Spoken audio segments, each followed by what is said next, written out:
Hay festival. Hay festival. Hay festival. Hey Festival. Hay festival. Hey Festival. Hay festival. Hey Festival. Bienvenidos al podcast Hey Festival 2025, un espacio para imaginar otro mundo.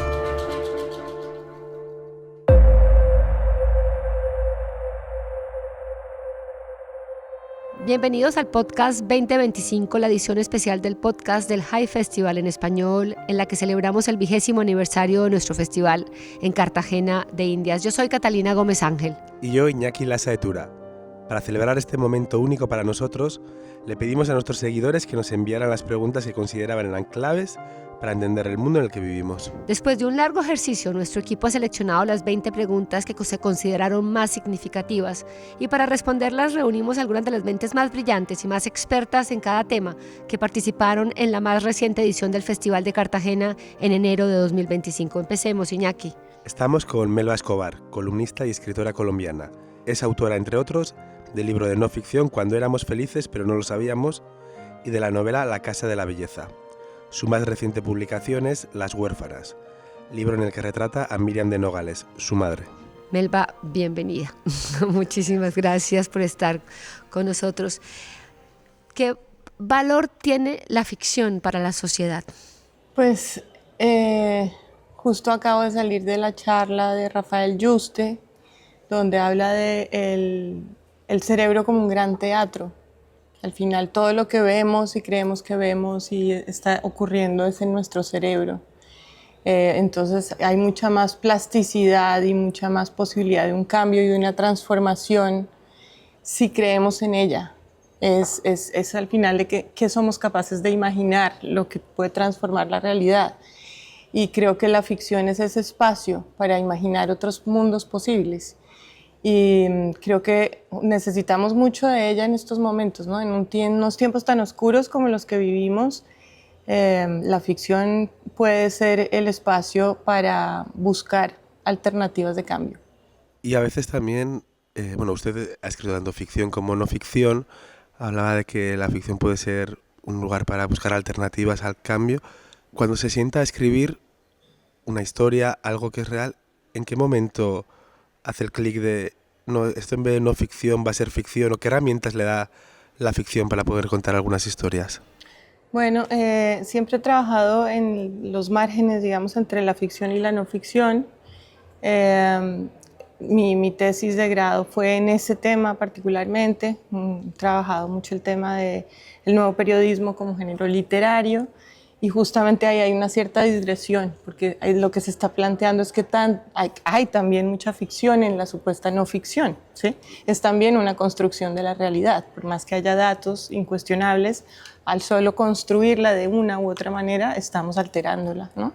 Entonces me interesan mucho esos márgenes, creo que son mucho más blandos de lo que a veces queremos creer. Y creo que es desde esa concepción de lo blando que es la realidad y la ficción que se pueden entretejer y permitirnos más espacios de creación. Creo también que lo determina es, hay un espacio para la poética y la fantasía, que es un espacio de la ensoñación, y que buscar formas de tejer eso con la realidad que llamamos real, ¿no? Con los datos, nos puede permitir como unas formas de géneros más fluidos también en la literatura y de otras maneras de abordar la realidad. En su último libro, Las huérfanas, usted narra una historia que es real, la historia de su madre, pero también, y la reconstruye, la investiga, usted la vivió, obviamente nadie como una hija para saber o tratar de entender quién es su madre, pero ¿qué elementos de la no ficción y qué elementos de la ficción? ¿Y qué tanto se permitió utilizar la ficción para contar esta historia?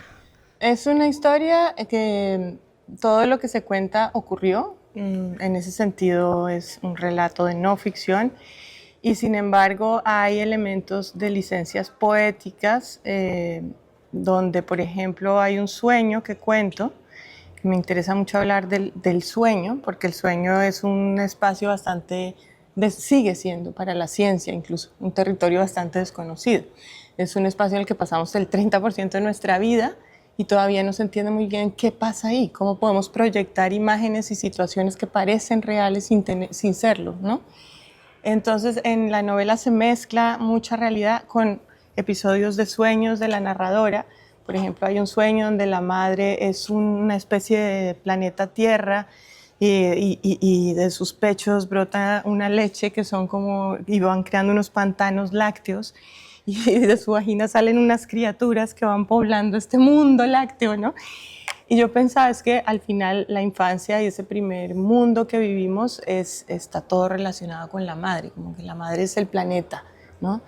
Y de cierta forma hay ciertos símbolos, ciertas imágenes que nos permiten abordar como de una forma más universal y a la vez simbólica y casi mítica, verdades que de otra manera es más difícil de absorber.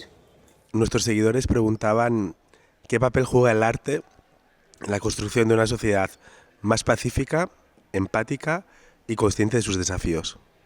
Uy, yo siento que esa ha sido una pregunta muy constante en este festival en particular. La he escuchado varias veces hacerla al público, en varios escenarios. Es curioso porque a mí me parece imposible responderla, pero he escuchado toda clase de respuestas, ¿sí? Desde quienes dicen que eso no es una responsabilidad del artista, que la responsabilidad del artista es con su obra, ¿sí? Que la responsabilidad de quien escribe es con su palabra, ¿no?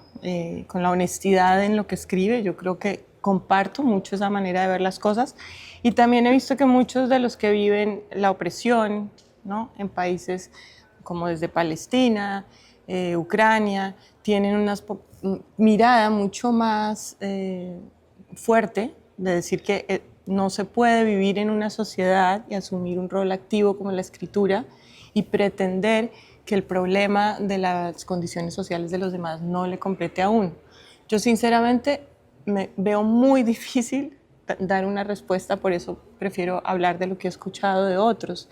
Creo igual que, por ejemplo, un libro como el mío de Cuando éramos felices y no lo sabíamos, nace de una necesidad de salir a entender un conflicto desde lo humano y desde acercarme a las personas, a los modos de vida, a la cotidianidad de un país que ha sido narrado mucho más desde los grandes medios, el poder, los intereses políticos, etc. Creo que eso en algo tiene que ayudar, el que podamos contar historias o como lo que hace Catalina, de entender la vida de las personas que están en unas situaciones de crisis humanitaria que va mucho más allá del gran relato de titular de diario, ¿no? Y ahí venimos a posiblemente cuando volvamos a la historia, mucha gente leerá libros como Cuando éramos felices y no lo sabíamos, o libros relacionados, para entender lo que nos pasó más que la prensa escrita o los medios de televisión. O sea, para tener los datos tal vez recurran al periodismo, pero tal vez para entender realmente ocurran a la ficción, no ficción, y a lo que se escribió alrededor. Y ahí viene la siguiente pregunta, Melba, porque cada vez hay menos credibilidad en el periodismo, fundado o infundado, pero la sociedad cada vez desconfía más del periodista. Y es ahí donde la literatura o los investigadores o quienes viven en sociedades como la nuestra tienen también un gran papel, porque pueden utilizar la ficción o la no ficción, los libros, se salen de esos espacios periodísticos para poder contar esa realidad y tal vez tengan más credibilidad, o por lo menos la gente piense que no los están desinformando, porque hay otras reglas en la literatura y en la ficción. Entonces la gente asume que usted pues no lo está desinformando, que le está contando una realidad. No sé cómo lo ve.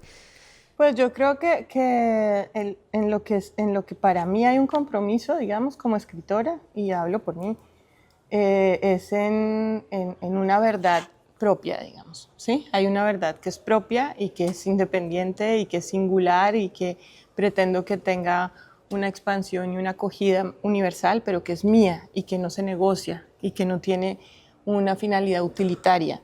Eso es difícil decirlo cuando uno está hablando de los medios que hacen parte de las grandes corporaciones o que están interesados en apoyar esta u otra campaña política.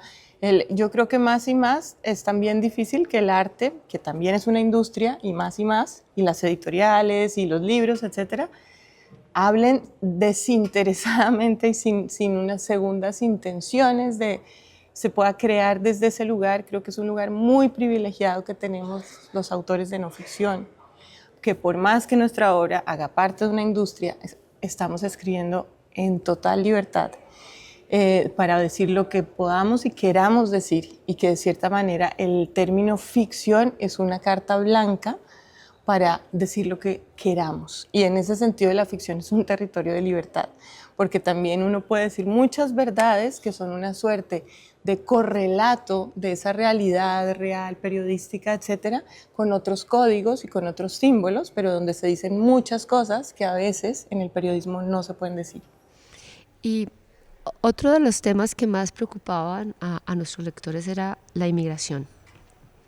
Hay una pregunta muy general que es muy difícil, cómo combatir la inmigración, pero sí podemos llevarlo un poquito más, cómo desde la misma ficción o no ficción, desde las literaturas, que la migración ha existido por siglos y todos básicamente somos producto de migraciones, hijos de migraciones.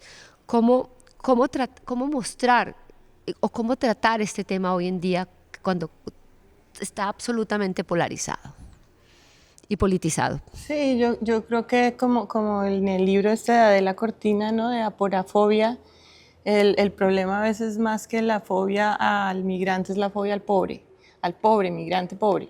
Yo creo que eso es un término muy pertinente a traer a colación. Yo creo que uno ve lo que pasa, por ejemplo, en una ciudad como Madrid, donde vivo, y lo que está pasando es que de alguna manera se está invirtiendo la carga, y es la fobia de muchos madrileños es al migrante rico. Porque lo que está pasando es que antes, así como es un problema el refugiado que viene a ocupar las calles, supuestamente a robar o supuestamente a criminalizar, también es un problema el que viene a subir tanto los costos de vivienda que ya los propios madrileños no pueden vivir en sus barrios. Entonces, creo que aquí es muy difícil hablar de migración o de refugiados sin hablar de dinero y de capital y de lo que eso implica, tanto para el migrante como para el receptor del migrante, cuáles son las consecuencias en términos económicos. Es un fenómeno muy interesante, pero sí, es verdad, porque la mayoría de los ricos de América Latina hoy en día quieren vivir en Madrid y esto cambia todo. Sí, pero es curioso que, por ejemplo, la gentrificación que está en Ciudad de México viene de los estadounidenses que pueden pagarse ese viaje ahí porque está tan caro vivir en Nueva York o en Los Ángeles que prefieren irse a vivir a Ciudad de México o a otros lugares de América Latina y volar a Estados Unidos cuando tienen que ir a una reunión o algo, y eso afecta a los ciudadanos de a pie de Ciudad de México que se ven desplazados de sus colonias, porque se convierten en más unas colonias trendys en las que se habla hoy en día más inglés que español por las calles.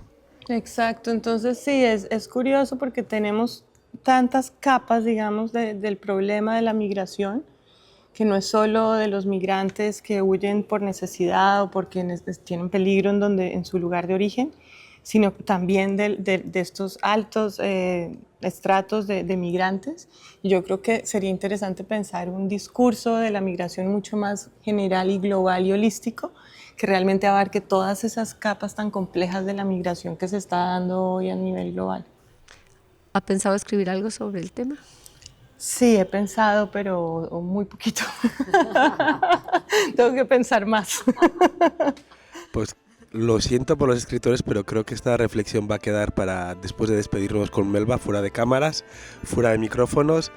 Melba Escobar, gracias por ser parte de esta edición especial del podcast Hey Festival en español. Imaginemos otro mundo. Gracias. Gracias por acompañarnos. Una producción de Ojo por Ojo Multimedia. Hey Festival 2025. Un espacio para que imaginemos otro mundo.